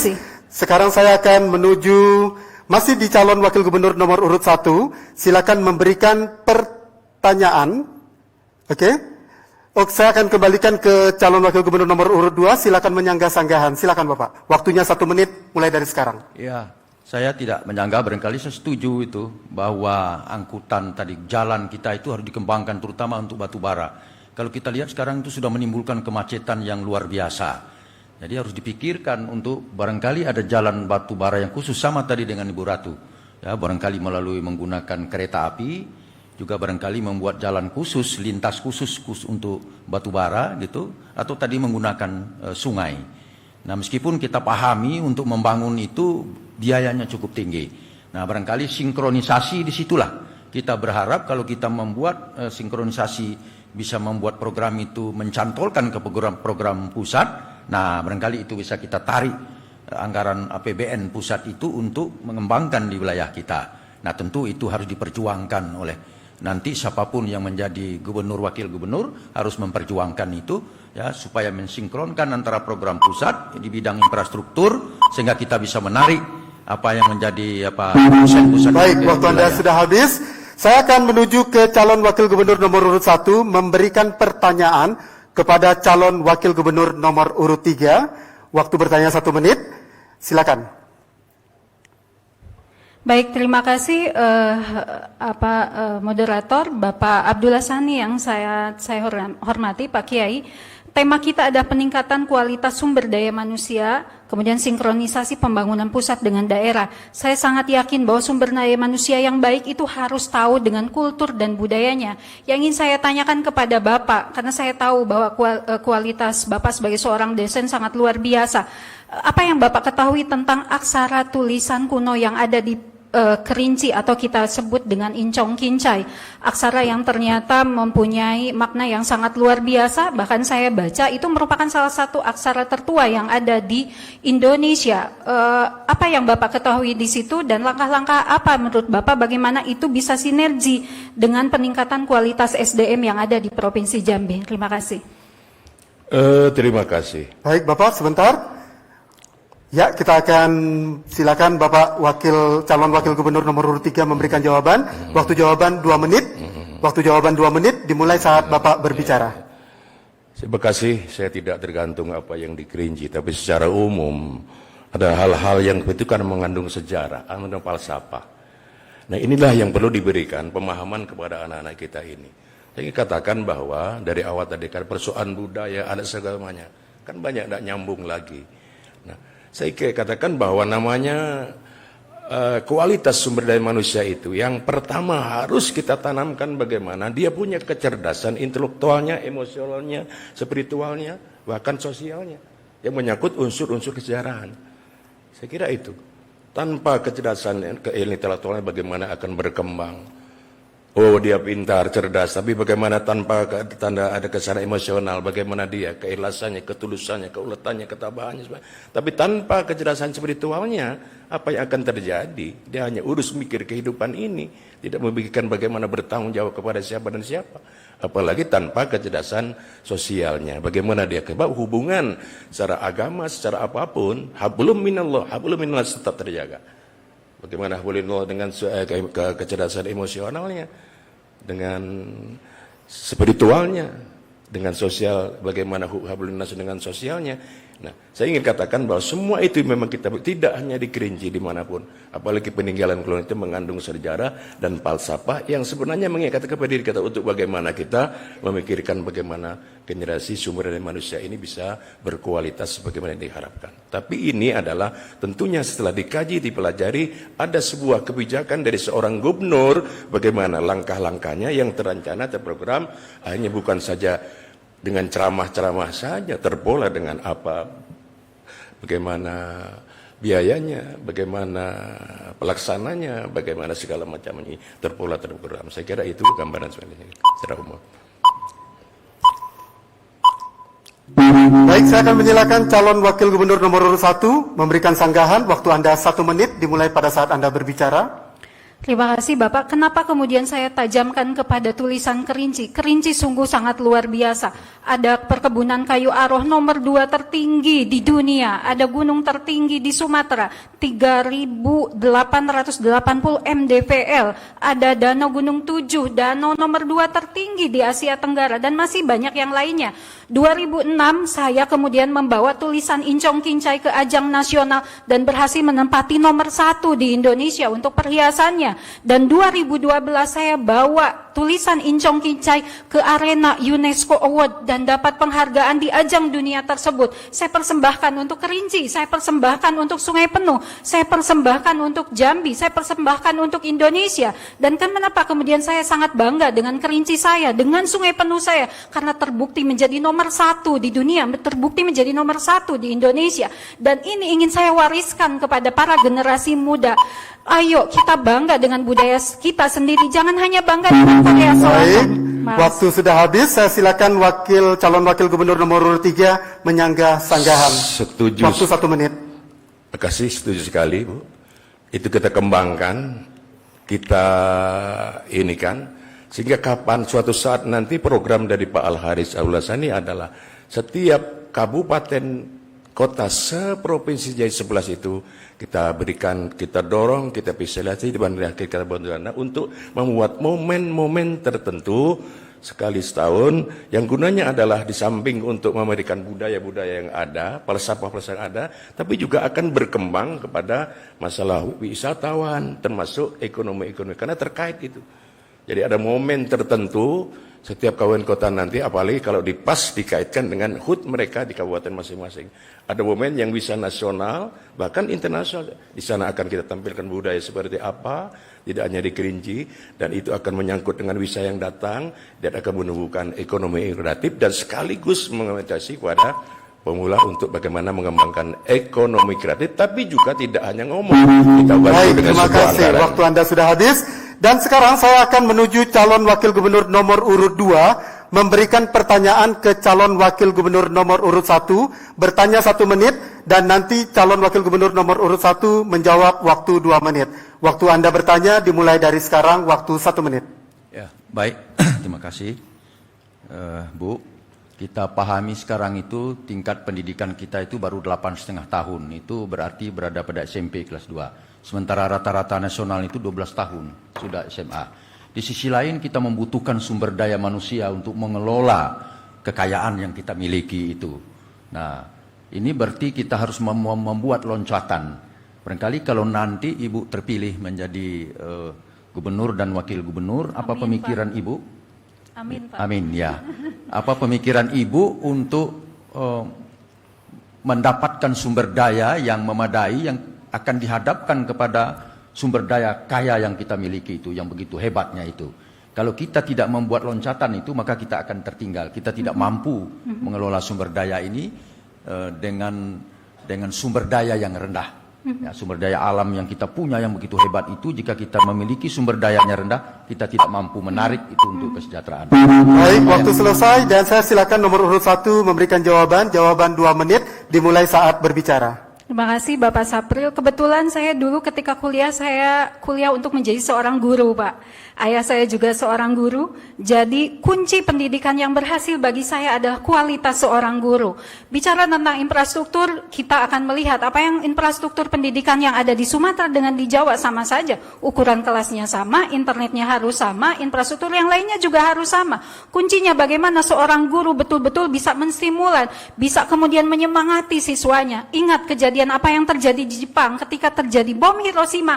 Apa yang pertama kali dicari oleh kaisarnya, mana guru, berapa jumlah guru. Itu yang terpenting Bapak Ibu sekalian. Sehingga ketika insya Allah saya seperti doanya Bapak Sapril, saya menjadi gubernur dan wakil gubernur beserta Bapak Cendra, adalah bagaimana beasiswa, pelatihan yang bermutu itu yang akan kemudian kami berikan kepada seluruh guru, dosen yang mempunyai semangat yang sama dengan saya, dengan Bapak Cendra, untuk bagaimana Jambi harus dikenal akan melahirkan para siswa, para mahasiswa dari tangan dingin para guru yang ada di Provinsi Jambi ini.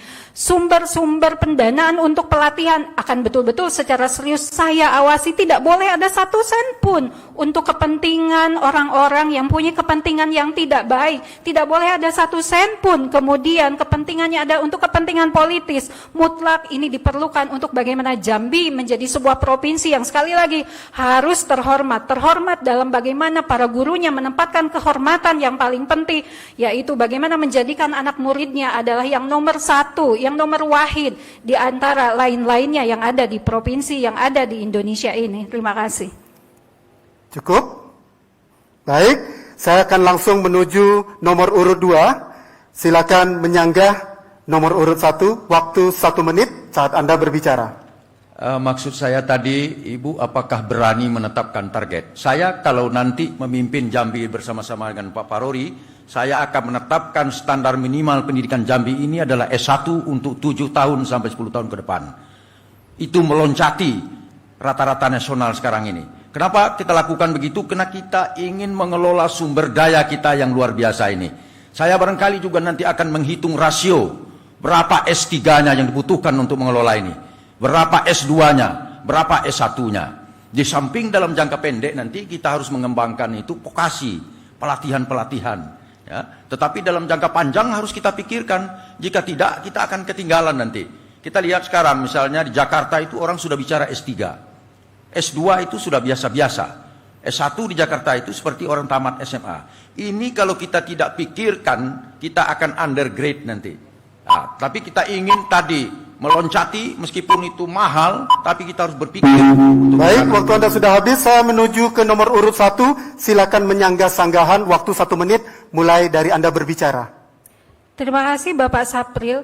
Bicara tentang target, terus terang saya belum bisa mengkondisikannya. Karena apa? Kondisi kita sekarang refocusing. Kondisi kita sekarang mengalami apa yang dinamakan perlambatan akibat dari COVID-19 ini. Dan saya perlu banyak berbicara dengan Banggar, saya perlu bicara dengan TPDA dan banyak pihak yang berkompeten. Termasuk kondisi sosial masyarakat sendiri, psikologis masyarakat sendiri. Kita melihat sekarang bagaimana anak-anak harus belajar dari rumah, bagaimana para orang tua, para murid juga mengalami, tidak semuanya semuanya mampu membeli pulsa untuk belajar dari rumah, tidak semua infrastruktur kemudian tersedia untuk belajar dari rumah. Ini juga berkaitan penting dengan program-program lainnya. Apakah pemerintah juga berhasil menerapkan infrastruktur? Apakah listrik kita mampu untuk menunjang itu? Apakah anggaran kita juga anggaran yang responsif terhadap hal seperti itu? Pemilu yang akan datang, siapakah pemenangnya? Apakah mempunyai juga perhatian yang sama dengan kita? Harus hati-hati, jangan mentang-mentang kemudian tidak pasang target, kemudian kita menjadi... Baik, waktu sudah habis. Terima kasih. Dan sekarang saya akan menyilakan calon wakil gubernur nomor urut 2 memberikan pertanyaan kepada calon wakil gubernur nomor urut 3. Waktu bertanya 1 menit dimulai pada saat Anda berbicara. Ya, terima kasih Pak Sani. Seperti kita pahami, negeri ini akan maju kalau dia aksesibilitasnya terbuka. Tadi kita bicara tentang bandara. Kita punya bandara Jambi Sultan Taha, punya bandara Morobungo, punya bandara juga di Kerinci. Tetapi itu belum memadai. Kita juga tidak punya pelabuhan laut internasional yang akan bisa membawa hasil-hasil pertanian kita, hasil-hasil perkebunan kita keluar itu. Ini apa pemikiran Bapak jika nanti memimpin Jambi ini ya untuk melakukan tadi, membuka aksesibilitasnya sehingga negeri kita ini menjadi negeri yang maju. Ya, akses orang mudah tetapi juga membawa dampak bagi transportasi ya, baik orang maupun barang. Nah, sehingga sumber daya yang kita miliki itu, sumber daya alam yang kita miliki itu, dia mempunyai nilai yang tinggi. Nah, barangkali Bapak mempunyai pemikiran bagaimana ini bandara-bandara kita dan pelabuhan, terutama pelabuhan Ujung Jabung itu bagaimana? Baik, cukup. Sekarang saya akan menyilakan calon wakil gubernur nomor urut 3 memberikan jawaban. Waktu menjawab 2 menit dari Anda berbicara. Makasih. Persoalan Bandara Sultan Taha perlu dan harus dikembangkan kalau belum jadi internasional di Bungo, di Kerinci dan sebagainya. Tapi untuk diketahui itu adalah wewenang pemerintah pusat. Provinsi walaupun pusat wajib berusaha dengan kuat mendorong, memfasilitasi, karena hal-hal yang diperlukan pusat itu kan mungkin pembebasan lahan segala macam, itu adalah provinsi. Saya ulangi, memfasilitasi, mendorong, itu adalah tugas gubernur. Tapi yang membangun siapa? Pemerintah pusat dan bisa saja BUMN. Sama halnya dengan yang pelabuhan di laut, Ujung Jabung segala macam. Juga seperti itu. Segera mungkin. Karena bagaimanapun, betul kata Bapak tadi, itu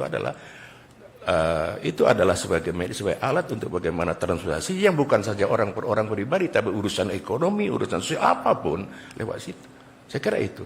Kita perlu memfasilitasi, dan itu sudah menjadi program kami untuk mendorong, memfasilitasi, membantu apa yang memang perlu dibantu dan bisa dibantu oleh provinsi. Karena apa? Karena wewenang adalah tanggung jawab adalah pemerintah pusat dan bisa ditambahkan dengan BUMN pusat. Saya kira itu, Pak. Masih ada waktu? Cukup. Cukup? Baik, saya akan menyilakan kepada calon wakil gubernur nomor urut 2 memberikan sanggahan. Waktu Anda 1 menit pada saat Anda berbicara, waktu dimulai. Ya. Jadi sebenarnya yang saya ingin pemikiran itu, kita paham bahwa kita tidak mampu dengan APBD kita itu untuk membangun ini. Maka kita katakan tadi dalam sinkronisasi antara pusat dan daerah, nah di situ masalahnya. Kita harus mensinkronkan infrastruktur itu dengan pusat. Sehingga dengan demikian itu kita bisa menarik anggaran pusat itu untuk membangun di negeri kita. Nah, maka sinkronisasi itu penting sekali antara daerah dengan pusat itu, antara kabupaten, kota dengan provinsi, itu penting sekali. Sebab kita tidak mampu itu. Nah, kita bisa melakukan itu kalau kita diberikan dukungan oleh pusat, juga termasuk melibatkan swasta, investasi di negeri kita. Maka sekali lagi saya ingin mengatakan sinkronisasi itu penting hubungan kita dengan pusat. Karena saya lihat selama ini Jambi ini diantaranya itu masalahnya. Kita tidak mempunyai hubungan, tidak memprogramkan secara sinergis dengan pusat. Sehingga ketika ada program pusat itu tidak dapat kita tarik untuk negeri kita. Baik, cukup. Dan sekarang saya akan menyilakan calon wakil gubernur nomor urut 3 silakan menyanggah sanggahan. Waktu 1 menit pada saat Anda berbicara, waktu dimulai. Terima kasih Pak. Di awal kami tekankan tadi, persoalan sinkronisasi antar pusat itu sudah diatur oleh regulasi undang-undang, Pak. Tapi persoalannya bagaimana? Kalau urusan ini kan memang ada dari kecil, ada musrembang, desa, kecamatan, kabupaten, provinsi, dan nasional, dan sebagainya. Nah persoalan ini adalah ini wewenang siapa? Apakah provinsi, apakah pusat? Tapi hal-hal yang memang betul setelah ini adalah ada sinergi. Artinya apa? Apa yang menjadi kebutuhan dari ke provinsi ini disinergikan pusat, banyak hal Pak. Turunnya DAO, itu tergantung dari mana perkembangan di provinsi. Apalagi DAO. Tapi kalau DAO itu adalah persoalan wilayah, persoalan dan sebagainya. Tapi ada persoalan-persoalan juga di kala memang provinsi nanti mendapatkan beberapa penghargaan dan lain sebagainya. Itu bisa ada tamu, apalagi DAO. Urusan ini insya Allah kami punya program, setiap OPD yang nanti akan kita berikan dorong masing-masing OPD minimal bisa menerima mengambil satu jenis. Baik, terima kasih. Calon Wakil Gubernur nomor urut 3, sekarang adalah giliran Anda. Silakan untuk memberikan pertanyaan kepada calon Wakil Gubernur nomor urut 1. 3 bertanya kepada 1, waktu bertanya 1 menit dimulai dari Anda berbicara. Terima kasih, Ibu yang saya hormati. Persoalan COVID-19 pandemik ini merubah situasi proses pembelajaran. Alhamdulillah berjalan, walaupun relatif dengan beberapa kendala-kendala. Nah, andaikan nanti Ibu, apa yang Ibu lakukan setelah atau pasca pandemik nanti, tentu persoalan-persoalan akan banyak muncul itu nanti. Saya kira itu Pak. Baik, terima kasih Langsung Bapak. dijawab, Ya. waktunya 2 menit dimulai pada saat Anda berbicara. Silakan. Terima kasih Bapak Yai atas pertanyaannya. Langkah-langkah apa yang akan dilakukan ketika saya insya Allah menjadi seorang wakil gubernur, didoain sama Pak Yai. Terima kasih Pak Yai. Langkah-langkah tersebut tentu adalah sesuai dengan fungsi dari seorang wakil gubernur, yaitu yang pertama fungsi pengawasan, yang kedua adalah bagaimana fungsi koordinasi. Yang akan pertama saya lakukan adalah mengumpulkan seluruh bupati, wali kota sesuai undang-undangnya dengan juga APH, aparat penegak hukum, bagaimana pemetaan dulu kondisi Jambi yang real itu seperti apa, yang update-nya seperti apa, bagaimana angka pengangguran, bagaimana angka kemiskinan, berapa jumlah tenaga guru, berapa jumlah tenaga medis, refocusing sampai tahap apa, dan kemudian yang paling penting bagaimana political will dari pemerintah pusat. Kita tidak bisa menafikan bahwa kita sangat butuh akan campur tangannya pemerintah pusat. Perlu sebuah sebuah kinerja yang lebih dari itu. Dan ingat, tidak hanya pemerintah tapi juga swasta. Beberapa hari yang lalu saya ketemu dengan Bapak Yusuf Kalla. Kami berbincang selama 1,5 jam menceritakan segala apapun tentang apa yang terjadi di Provinsi Jambi ini. Ternyata bahwa menurut beliau campur tangannya pemerintah itu 20% saja, sisanya adalah swasta. Seperti apa yang beliau lakukan untuk Jambi, kebetulan saya hadir langsung saat peletakan batu pertamanya untuk PLTA Batang Merangin. Investasinya 15 triliun. APBD Jambi berapa? Belum lagi Silpa Jambi, saya sangat terkejut. Tahun lalu Silpa Jambi 550 miliar. Wow, fantastis. Kenapa itu bisa terjadi? Akibat kita tidak mampu, kita tidak mempunyai perencanaan.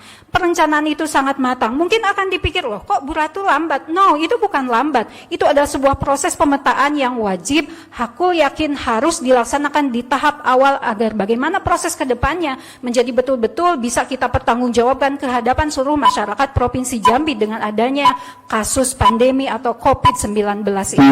Baik, waktu sudah habis. Sekarang saya akan menuju calon wakil gubernur nomor urut 3 memberikan sanggahan. Silakan, waktu 1 menit pada saat Anda berbicara. Jadi terima kasih Bu, yang saya maksudkan adalah berkenaan dengan proses pembelajaran khusus wali murid dan walinya dan keluarganya. Tapi pastikan dengan kondisi ini tentu berubah tuh. Dengan dampak COVID mungkin ekonominya, mungkin segala macam. Maka kalau kami sudah memberikan program bagaimanapun kita data lewat entry terkait, akan kita berikan bantuan dengan dengan secara ekonomi, bahkan ekonomi kreatif, milenial segala macam sudah kami targetkan itu 10 juta dan itu 1.000 untuk milenial, 1.000 ibu-ibu, tapi dengan catatan memang mereka miskin. Yang saya maksudkan dari wali-wali siswa tadi, karena terus berdampak ini. Saya kira itu yang saya maksudkan, Bu. Silakan, Bu.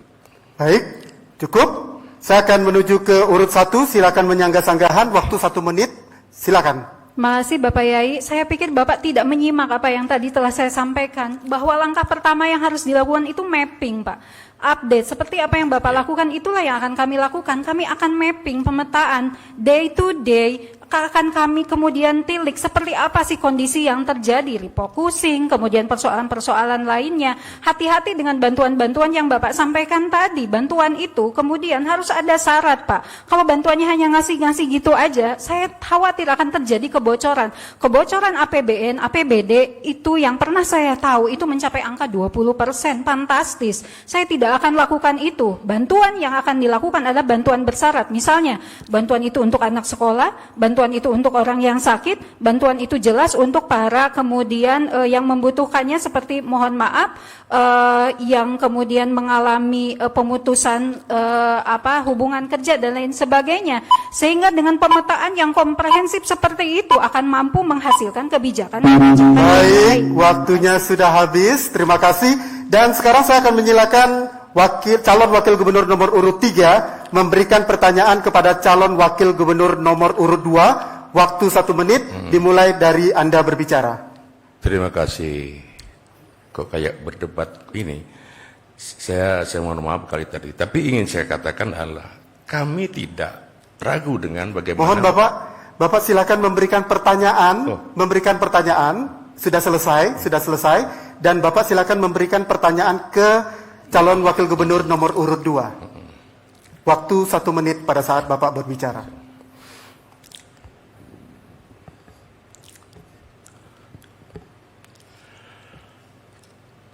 Pak Sapril, izin saya bertanya. Nanti kira-kira apa program Bapak sebagai wakil gubernur dikala berhadapan dengan persoalan-persoalan yang menyangkut dengan adat dan budaya di Jambi ini, yang menurut saya, walaupun tidak, ini menurut banyak orang, kelihatannya sudah adat, budaya, apalagi lembaga adat itu kan yang terkesan adalah belum maksimal. Ya, persoalan pernikahan dan sebagainya. Tapi ternyata bukan persoalan-persoalan yang harus bisa selain adat, ternyata belum bisa diselesaikan. Kira-kira bagaimana rencana Bapak? Ya, baik. Baik, silakan dijawab. Ya, Calon nomor urut 2, waktu menjawab 2 menit pada saat Anda berbicara. Salah satu alasan kenapa saya menggunakan baju adat itu. Maka ke depan ya kita ingin merevitalisasi kembali fungsi adat itu. Karena itu sangat penting bagi kita. Ya, kita melihat sekarang ketika adat itu tidak lagi dihargai, tidak lagi dijalankan, ada persoalan-persoalan sebenarnya bisa diselesaikan pada level bawah itu, tapi tidak diselesaikan. Ya, persoalan kecil pun harus lapor kepada polisi. Tetapi ketika adat itu berfungsi dengan baik, depati nenek mamaknya itu, Rio segala macam namanya itu berfungsi dengan baik, maka itu bisa mendukung atau menyelesaikan persoalan-persoalan di dalam masyarakat itu. Nah, itu tentu akan memberikan dukungan bagi pembangunan di negeri kita ini. Apalagi kita di Jambi ini negeri Melayu itu, ya, itu adat itu sangat berperan. Kearifan lokal itu sangat berperan di dalam membangun negeri kita ini. Maka ke depan di dalam program kami itu ada revitalisasi fungsi adat dan budaya itu. Kita akan kembalikan itu. Nah, sekali lagi itulah sebenarnya yang saya dengan Pak Parori itu mengapa menggunakan pakaian adat. Kita ingin adanya keseimbangan itu ya. Keseimbangan antara kehidupan formal juga dengan kehidupan sosial yang menjadi kearifan lokal yang ada di negeri kita ini. Insya Allah dengan terbangun adat itu dengan baik, budaya kita dengan baik, maka kehidupan sosial itu akan insya Allah akan juga terbangun dengan baik sebagai dasar untuk kita melakukan pembangunan bersama-sama di negeri kita ini. Tetapi ketika adat itu tidak lagi dipatuhi, rusak, nah kita melihat sekarang ini, ya, problem-problem yang muncul, ya, yang membawa masalah-masalah yang sebenarnya tidak bisa diselesaikan di tingkat desa misalnya kelurahan itu, tetapi menjadi persoalan keluar.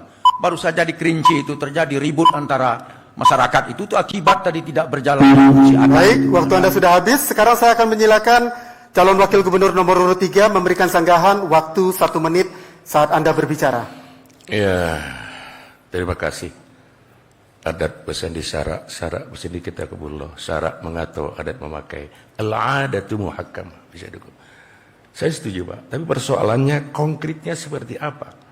Seorang gubernurnya nanti yang tentunya dibantu oleh penguasa wakil gubernur. Konkretnya yang diberikan ke apa?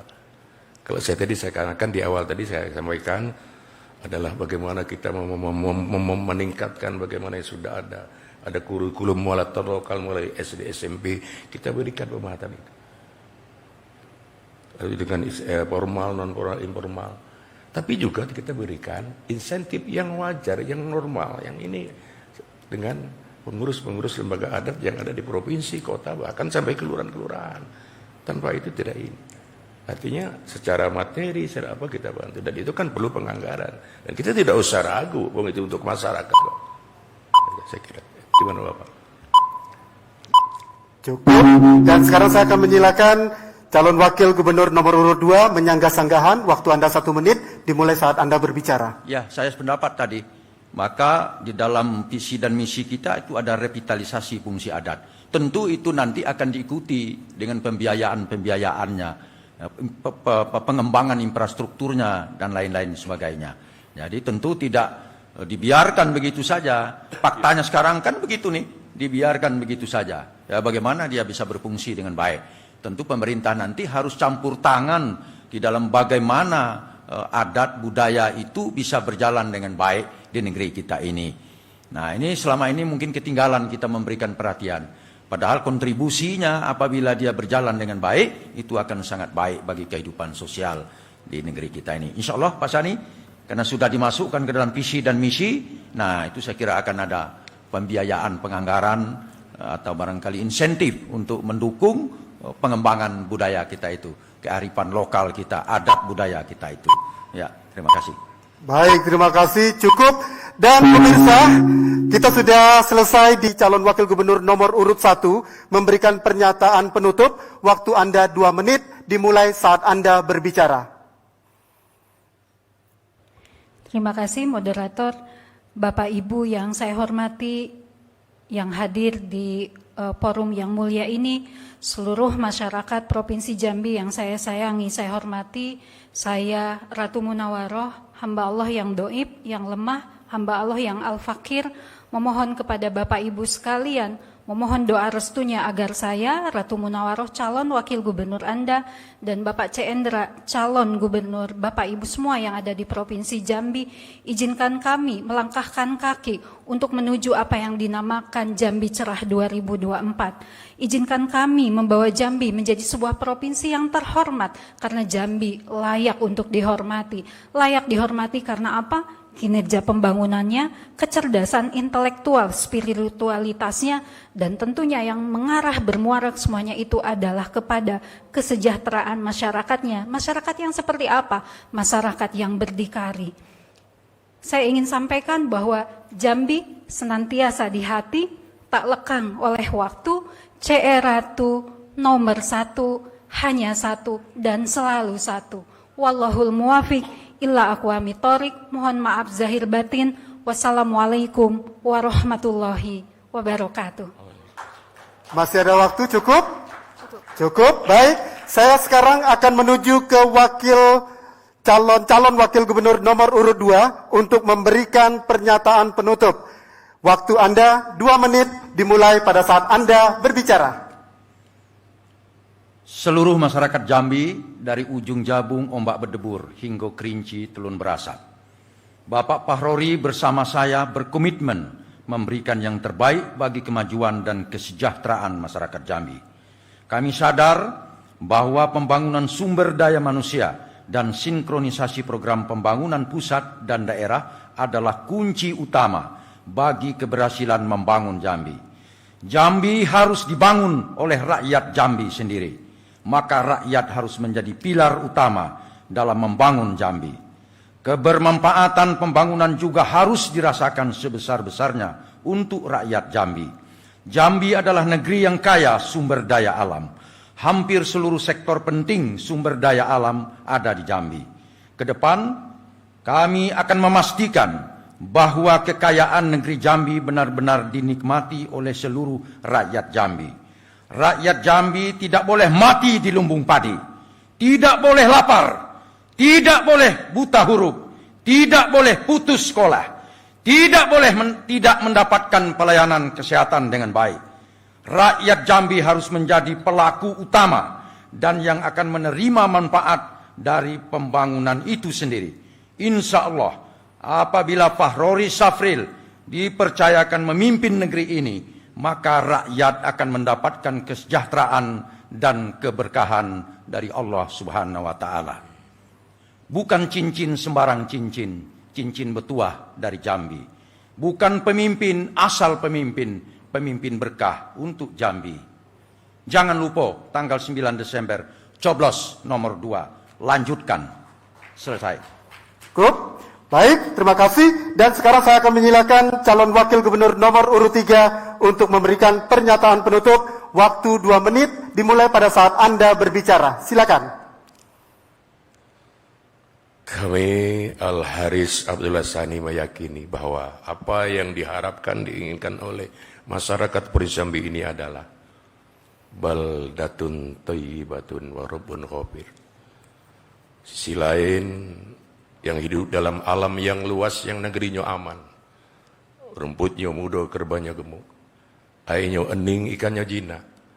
Kai cemetik kena ke darat duan runtuh, ke humo padi masak. Loh jinawi, toto tentrem kerto rahajo. Terkabul pula apa yang didoakan. Allahumma aslih lana dunyana allati fiha ma'asuna. Kita mohon perbaikan dari Allah lewat kita ini. Mudah-mudahan dunia kita lebih baik dari yang sudah. Apa itu dunia? Semua kepentingan-kepentingan yang mentakut kebutuhan masyarakat. Tapi juga ada doa bagaimana Allahumma shalli lana dinanal ladzi. Dunia kita pikirkan. Tapi persoalan agama di Provinsi Jambi ini harus lebih kita pikirkan. Karena istilahnya adalah kita kepentingan umatnya dan semua di mana kita tempat.